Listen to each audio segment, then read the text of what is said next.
today's presentation. It's a short webinar lasting the next 45 minutes. So for everyone who's managed to join us, again, welcome.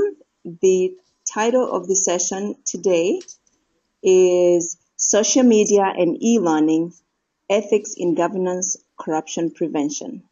I am delighted to welcome Paul Maillett. He's with the Paul Maillett Center for Ethics. I will be sharing with you his bio shortly.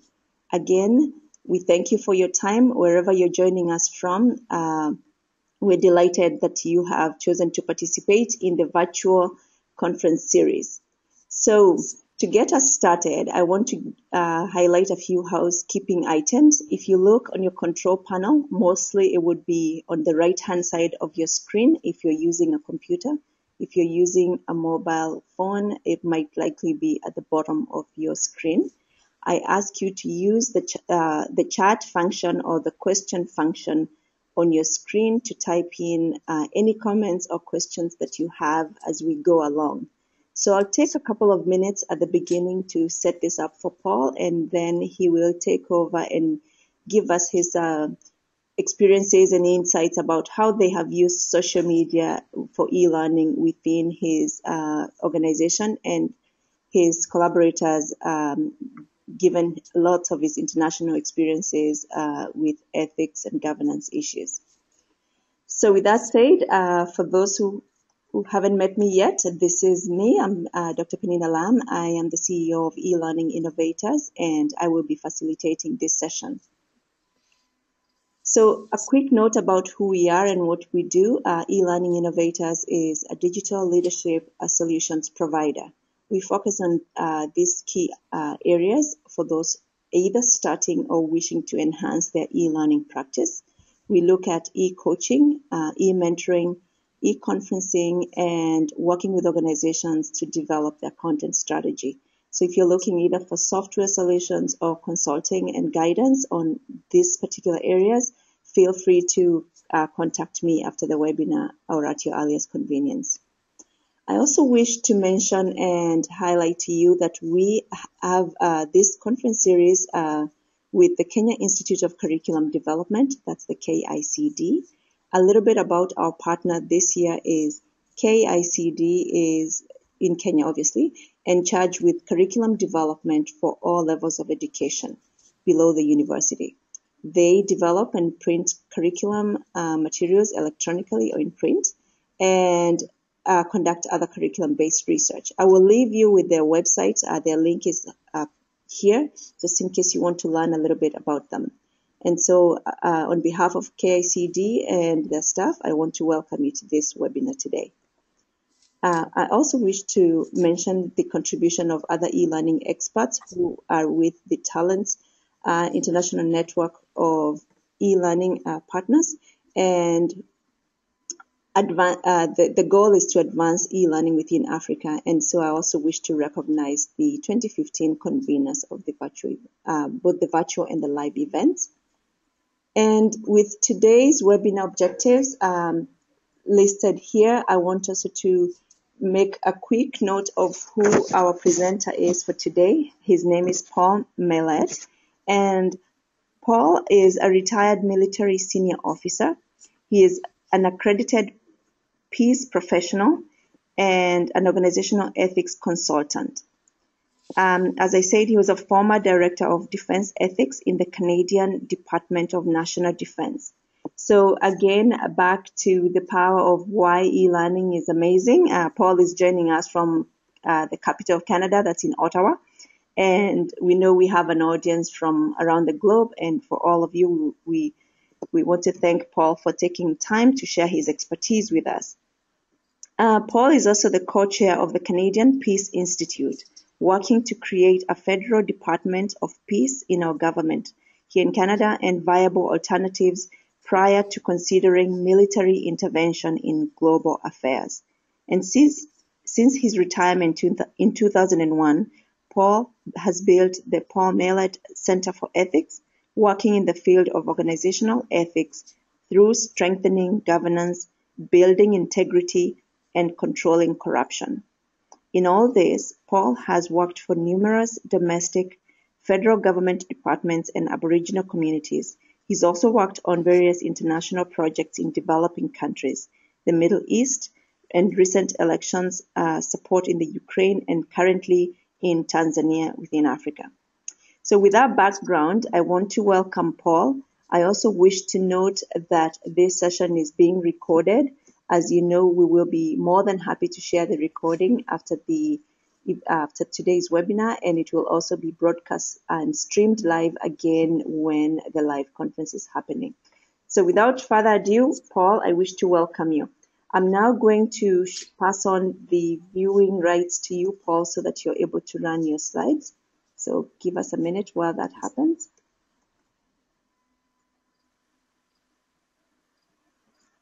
So Paul, are you able to transition?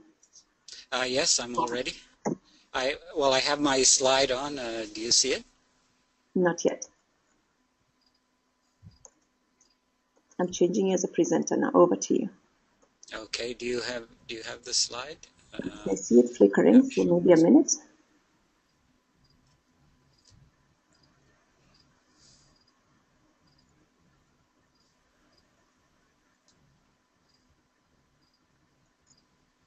So Paul, please accept to be a speaker, and the presenter, I know, be able to showcase your screen.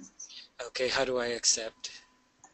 Click yes when you get the invitation. It says you have been made the presenter. Please close confidential screens. When ready, show my screen. Let's go ahead now. Okay, good morning. Good morning, everybody. Welcome from Canada, and I realize that you are an international audience, and I won't be back to Tanzania for at least another month, but I look forward to it in any case. So I would like to start my presentation. I have a series of slides that I'd like to go through. They are relatively detailed, but I will just talk at a high level and leave the detail of the slides for those people who would like more information. So am I changing this? Is the slide changing? Yeah, simply use your up and down button. Up and down? Okay. Okay, I pressed page down and nothing has happened. Oh, okay. It's going now. So the aim of this presentation is basically to talk about the benefits and impact of social media. And I would like to use a case study to illustrate how we have done this.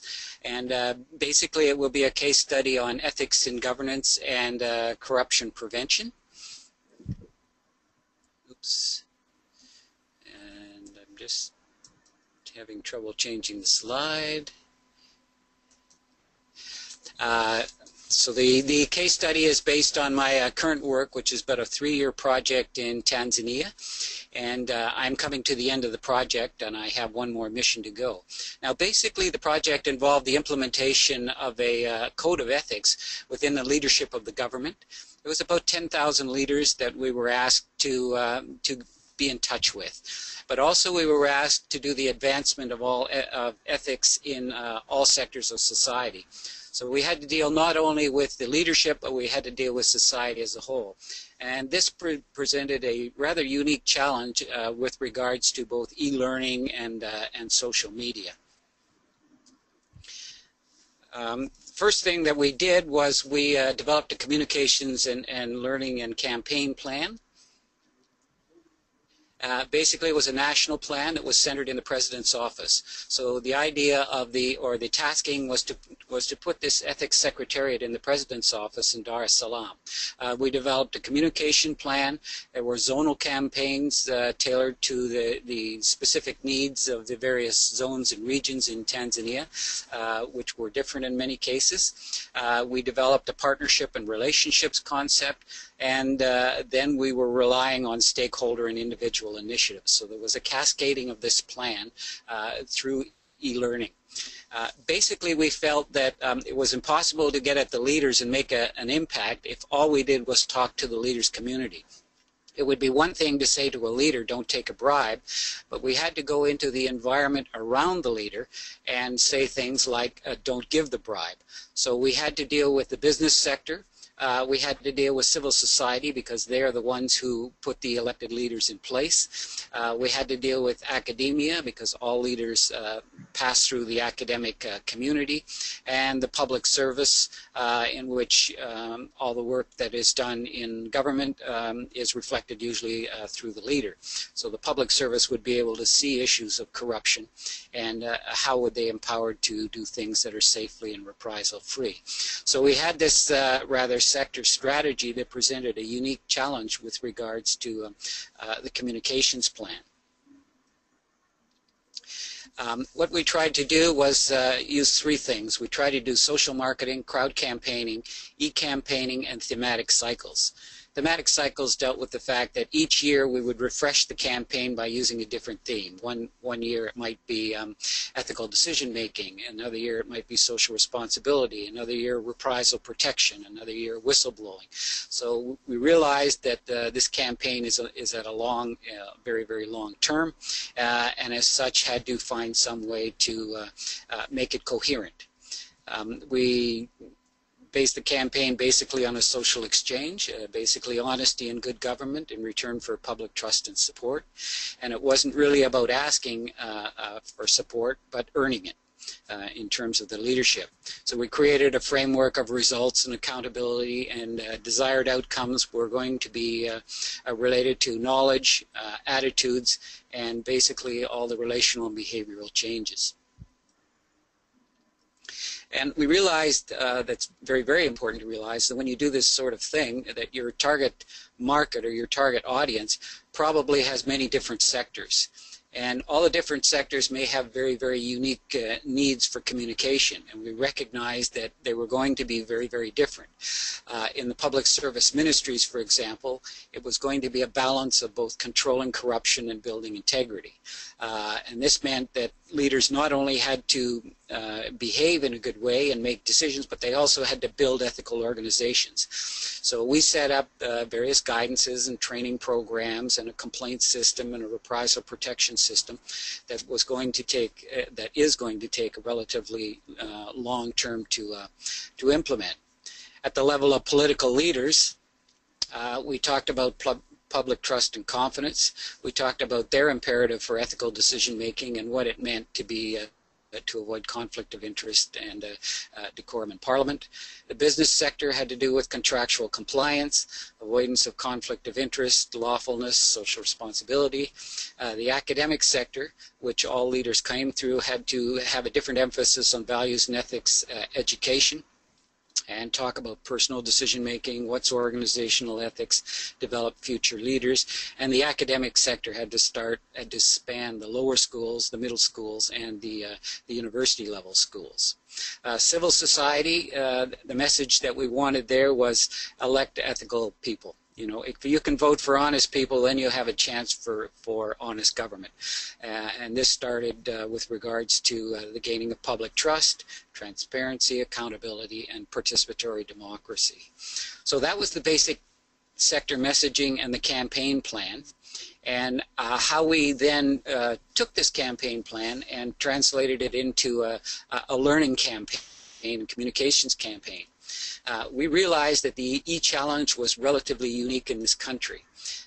In this country, we have an environment that has a component of the country that is e-connected, but there's also a component that is not e-connected, and there's also a spectrum from very high to very low literacy. So in order to meet communicate with the whole environment, the campaign had to be very, very flexible.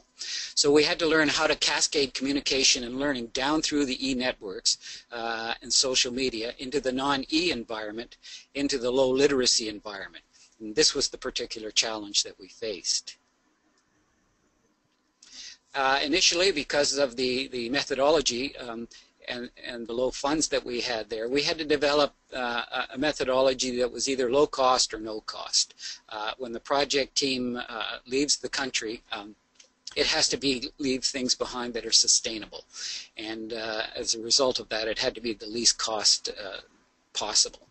The zonal offices were going to be tasked with making the bridge between the e-connected and non-e-connected environments. We were going to cascade initially in electronic formats all the presentation packages, the guidance documents, the marketing material, courses that can then be forwarded or delivered in their unique social or education settings, whether they can actually use PowerPoint or whether this is going to be a very verbal and relational type of communication. So the idea being is that the entire Secretariat, right from the President's office all the way down through the zonal office, was going to be present in the lives and the ethical decisions of all stakeholders. That was the key. We were going to make ourselves available in a sense so that we are there when they face these sorts of issues.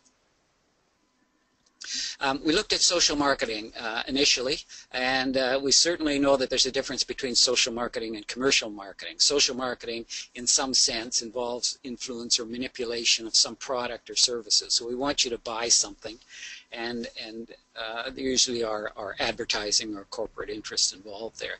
And this may be a little bit uncomfortable for the recipient of this because they're usually under some sort of pressure and they're not necessarily in control. Now, social marketing, on the other hand, rather than a product, we want to influence and manipulate attitudes or behaviors such as voting preferences, environmental causes, gender inequality, and in this case had to do with organizational ethics and anti-corruption. So we know that the biggest model for social marketing, of course, are politicians, because they're intuitively expert at social marketing in terms of influencing voting patterns and how they get out and really transition all the way through the various e-learning, not connected e-learning environments, right down to talking to people as individuals. So we know that social marketing and e-marketing can be for good or anti-social purposes. And in ethics, the outcomes we wanted it to be of respect and honesty, and the idea that we wanted to be consciously present in the lives and choices. So that was our take in terms of how we were going to apply this. Oops. Now, crowd campaigning was the next thing that was going to look at producing a no-cost methodology here. In crowd campaigning, what it does is it seeks very small levels of active support from many people in some political or other campaign. If one person or many people can make a sign or a poster or a few pamphlets, then this, in this particular case, can save very, very expensive production costs. Rather than producing 30,000 pamphlets, if we can empower the crowd, so to speak, to make one or two each, we could save the expense that's involved in a lot of production. So if many can share on their social media, awareness grows. If many can share their views, they write letters, they ask stakeholders, say one question when they can, this can raise awareness. And if many can recruit 2 friends or supporters each and encourage them to further recruit supporters, then the numbers grow. So the whole campaign grows organically. And what this means is that we enlist the active participation of the general public under the premise that many, many small contributions can add up to some unexpected influence or change.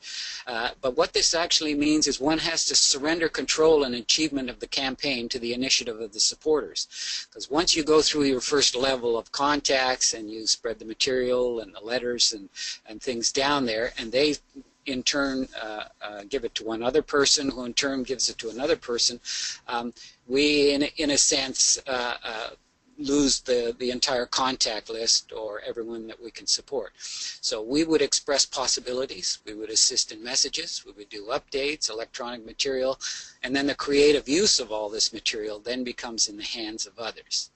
So this is very low cost. This is free in a lot of cases when you look at what's available in the social media. It's time efficient, it's easy, and it's simple, and it basically utilizes things that we all know about, including webinars and social media, and signs, letters, posters, flyers, things they can handwrite or things that they can do to promote messages. And this can cascade down the electronic and non-electronic connected environments there. So just to give you some quick examples, and then we could look at some questions, is how did we do things in terms of sector outreach? outreach. The ethics office was going to produce the presentations, and they were going to do visits and dialogues and workshops, speaking at various conferences. They were going to maintain various partnerships, do surveys, guides, and brochures. And the key thing was that the material that they were going to do was going to be distributed initially in electronic formats and through social media that they could set up. The zonal office outreach was, of course, they had to develop their own campaign plans. They had to say, well, what's one organization that I can visit in the business sector, one school I can visit in the academic sector, what I can do in one event I can go to in the public service, and in civil society I can go to a fair or something like this. So we would start very, very small, and we would empower them to select one, and they can do this, and they can print out a few flyers that they may need, or pamphlets. And this is not to say that if we didn't need funding or funding became available, that we could produce large amounts of documents and posters that we could cascade also down through the network. So we asked them to visit a corporate office, school, or media group, Xerox a few copies, presentations, dialogue, partnerships, and we gave them dialogue questions, frameworks, and other things that would assist them.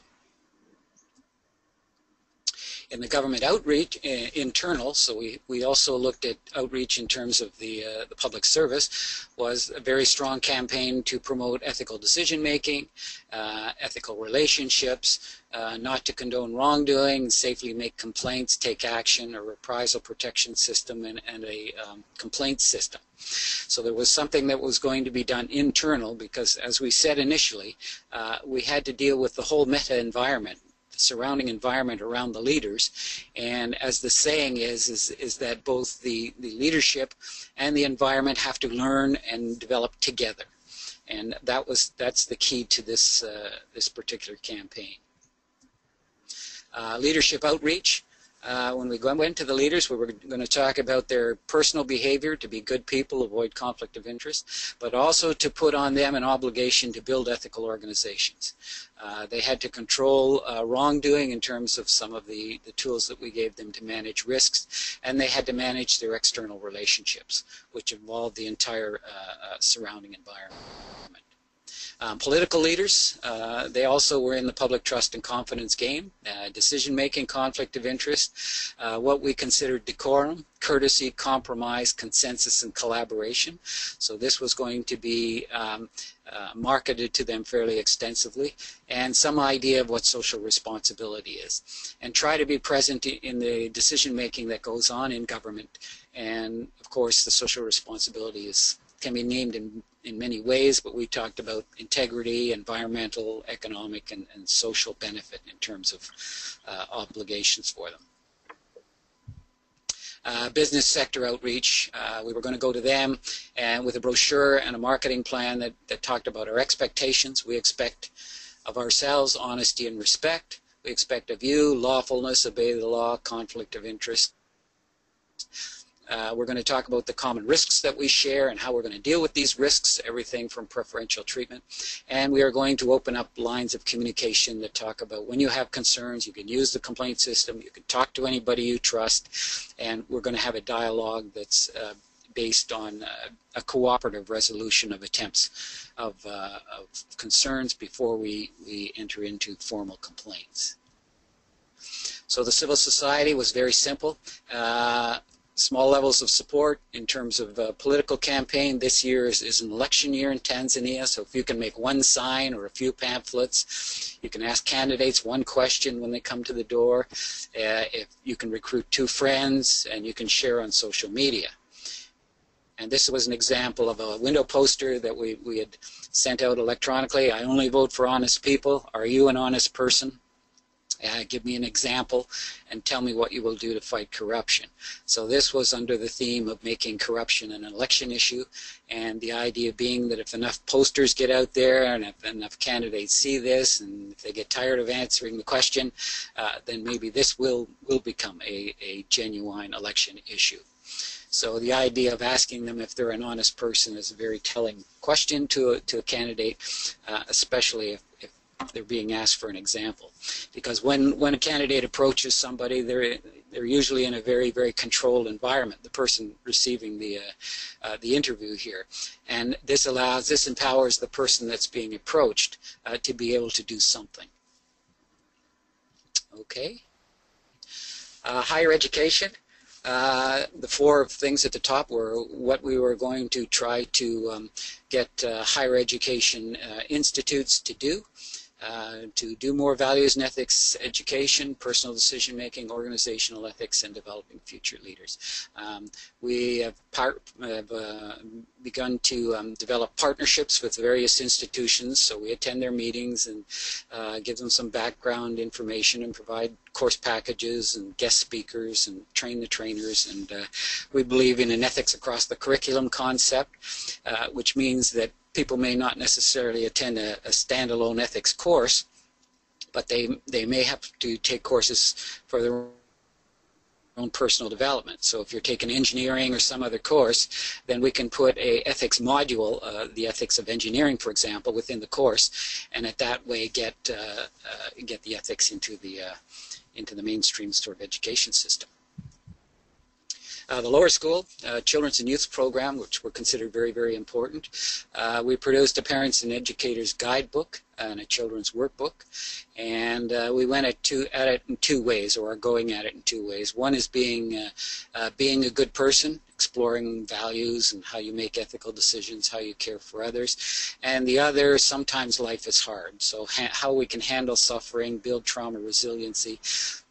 Because we have, well, even in the Middle East now, we have generations of children who are being traumatized, and given the conflict and some of the issues that are happening in Africa, some of this is very important. And it's even important to us here back in Canada with regards to some First Nations communities and things that are having, and people who are having a hard time there. So we have developed very, very simple workbooks and handbooks, and the idea being behind this is to be done with children, not done at children or by children, under the original idea that both the children and the family and the community have to learn together and heal together.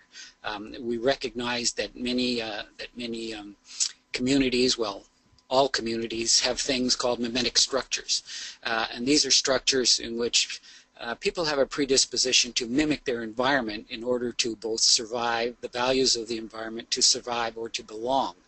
And this is to say that some of these cultures are cultures of blessing and love and compassion, but there are other cultures that pass on issues of violence or hate or anger or victimization. And the question is, how does one break those cycles of these cultures and structures? And it really has to be done. Together. So that presents a unique challenge with regards to training, e-learning, and education. So that's basically it. I don't know how much time I've taken, Penina. You've done very well, Paul, with the timing. We're at 9:28, well, Eastern time, and so we've got. If you want to finish up, and then I'll take it over from there with the questions that we have coming in. Okay. So basically what I would say then is that I've gone over things very, very quickly, and I've had this case study that I presented in this current project that we're doing. We're doing similar work in other communities and communities back here in Canada. And what I would suggest is, even though it was like a lot of information, if there is anything that you would like to go into in a little more depth, I would be most happy to do so. And in terms of feedback, it's really a one-question feedback. Is there anything that you would do different as a result of anything that I have discussed, or what do you think was the most important thing that either you learned or that I talked about? And this would reflect back to us if there's going to be any sort of transformative change that may happen, and even what we can emphasize a little bit more in future sessions. So that's basically all I have to say. It looks like about 23 minutes on the little clock that I have here, and I would open it up for questions. Okay, so thank you, Paul. That's very, very fascinating to see how you and your team in Tanzania were able to use social media and integrate components of e-learning. So I want to point to our attendees this morning. For those who have not put in any questions yet, please go ahead and submit your question through the question little tab on your screen, and I'll be watching out for those. So Paul, to get us started, I have a question. I'm very curious about how you set up your social media accounts, and given the many players that you had who are stakeholders in this, who managed it and how did that work? Well, initially it was managed through the Ethics Secretariat. They were the ones directly responsible for initiating the Cascade. And then the question was, what is available? What is currently available? I mean, each country in Africa or every country has a certain sophistication with regards to all of these networks and a certain access. And in the particular country we were at, it runs out pretty quickly. Even in some Aboriginal communities, if children want or people want to use the internet, they have to go to the library and make whatever contacts that are there. So we used the existing networks that we had. We actually didn't build any.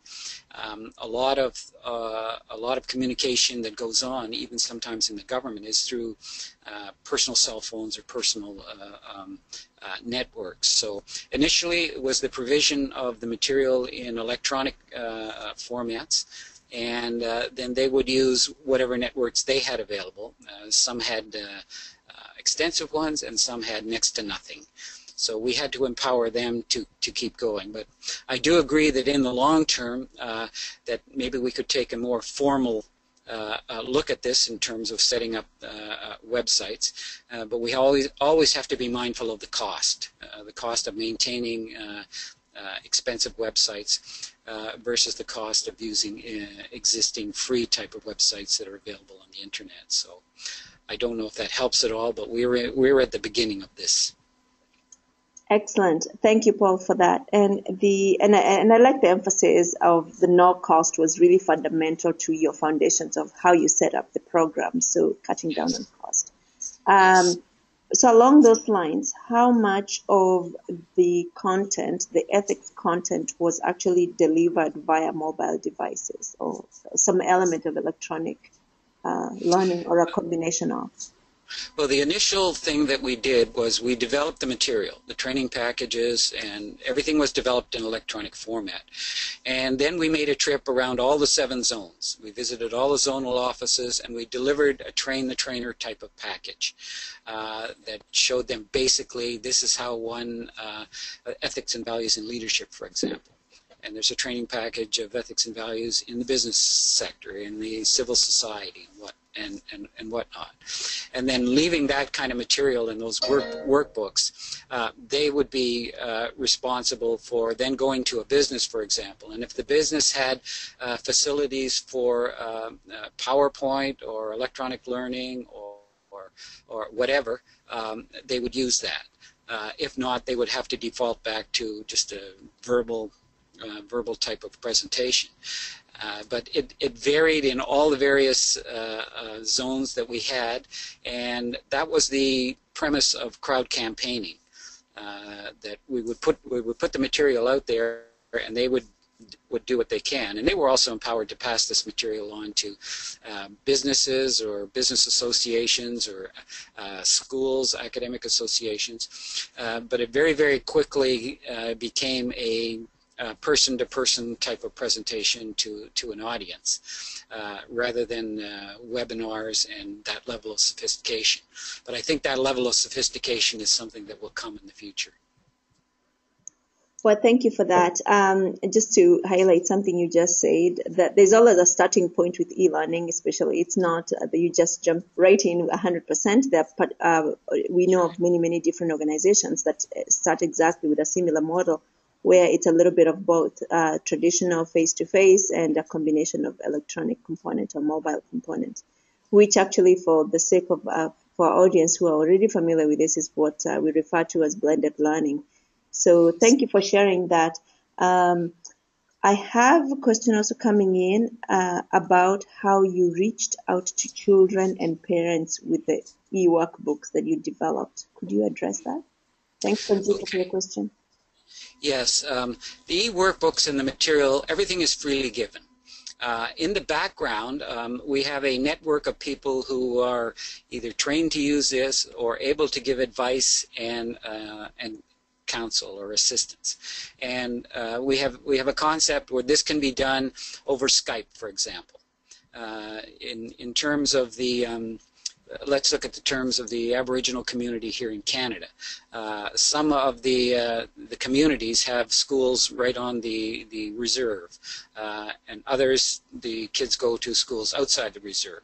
But regardless of whether they have schools or not, those who do not have schools usually have a learning program in the library, an after-school learning program. So we would visit these daycares or library after-school programs or schools and offer them the material and offer them also the assistance and the advice to train this. Now, because of the geography in Canada, it's virtually impossible to get out there and visit everybody. So we're going to have to depend, and do depend, largely on issues like Skype and e-learning media that we have available to us. That will be absolutely critical. And then the way that it cascades is the material is given to them, advice, training, assistance, whatever they need is delivered, or it's helped them in an ongoing sense. But the children actually become teachers in another larger sense. In other words, the thing is not to be done necessarily only with the children or at the children, as we say. We would expose them to certain exercises. This would be done with the teacher, and they would be encouraged to do it with their family and their friends. Under the proviso, as I said, if you have a house with heavy smokers, a child has a very, very difficult chance of becoming a non-smoker. So we have to look at the mimetic structures around the children, totally around the children. The schools, the family, the friends, the community, and as they say in that, it takes a village to raise a child, but it also takes the children to raise the village. So there is something there that can be leveraged. Thank you. I have another question that's coming around how, earlier on at the beginning of your presentation, you shared with us the stakeholders who were part of the project and the program. Did you partner with local publishers or the Ministry of Education to assist in the distribution or the reach to the schools? Both. We went to the CBE College of Business Education because that we felt was a place where ethics was very, very important. So they teach leadership there. We also went to the Ministry of Education, and what we looked for initially is one or two schools and one or two university or higher education institutes where we can do a pilot project. Because one of the requirements that we gave, for example, in the lower school program, is this is freely given, it's free to use under one condition, that you pass on to one other school, so that they can see what's in, if they're interested or not. So we wanted to cascade that also through the crowd campaigning or crowdsourcing type of methodology. And they can pass it on either electronically or through visits or however they would like to do it. And that's I guess my answer to the question is that we used all available avenues, partnering with schools, going through the Ministry of Education. If it gets into the formal programs, that's great. If schools pick it up for their own personal sort of desire for excellence, that's great too. But however it's done, it's a good thing. Thank you, Paul. Sheila here with Penina, and I'm very interested in the results. So you earlier on said that you were measuring lines of communications. So to what extent do you consider yourself successful along those lines in achieving the communication lines? Well, okay. In the Tanzania project, it's a 3-year project, and I have one more visit for the month of November. So we're in the final stages. But what happened was that we face an election in October. So we tried to take advantage of the opportunity and see what we could do with regards to the civil society thing. The measurement of results will come, And I think because of the crowd campaigning, where you surrender control to the various stakeholders, and the stakeholders send it on to other people, and they don't necessarily at 1 or 2 or 3 or 4 more levels get back to you. It's going to be very, very difficult, other than to make a sort of a general assessment as to things are getting better. Things are getting better in schools. The children seem to like the idea of, for example, we structured it around a model of sitting in silence, for example, to take children to be able to sit in silence for a few minutes and notice their breath and the sounds, and then some methodologies for dealing with suffering. Suffering is impermanent, it arises, it's about a feeling that you're feeling right now, and how we can deal with it in various ways, and then how we can build values in terms of generosity. And then of course the children may go home and maybe ask their parents about what does generosity mean to you, and in that manner will involve the parents. So it's a relatively complex thing to measure, and you're actually looking at maybe qualitative measurements rather than quantitative ones, and it may be difficult, but I'm sure there are people out there who do surveys and measurement that can figure this out. Okay, great. Thank you, Paul. We have one last question for today, and I wish to encourage anybody else who has not put in the question to keep the questions coming. If we can't get to them in this session, then I will be emailing them on to Paul, and he can respond to you directly after the webinar. So are there any of materials that you developed for adaptation, Paul, and would you be willing to collaborate with a local publisher? You don't have to go to the details if it's, for example, how can those materials be adapted in different contexts? Well, some of the material, and a good part of it, is freely given. So just by contacting us, when the material is in generic formats as opposed to specific either country or First Nation or whatever formats, we would be happy to share with you. And we also have a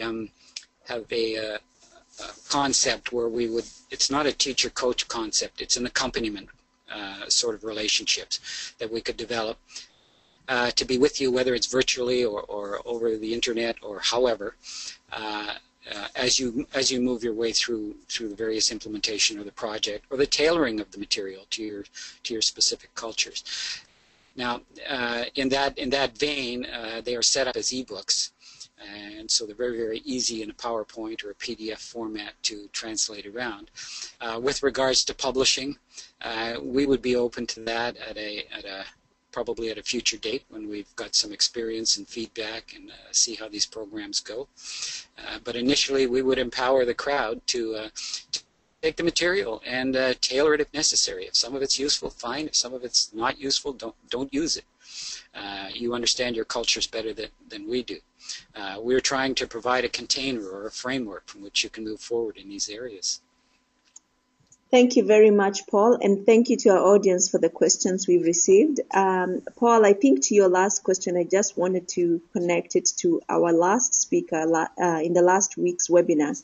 She was asked, 2 weeks ago, Ms. Chakran from India was speaking to us about open education resources, which is really, I think, what you're referring to here. What you've been able to create are resources that can be used across different contexts, and then people would adopt that based on their own needs. So thank you for creating the connector here and for a fascinating and very insightful presentation. Thank you, Paul.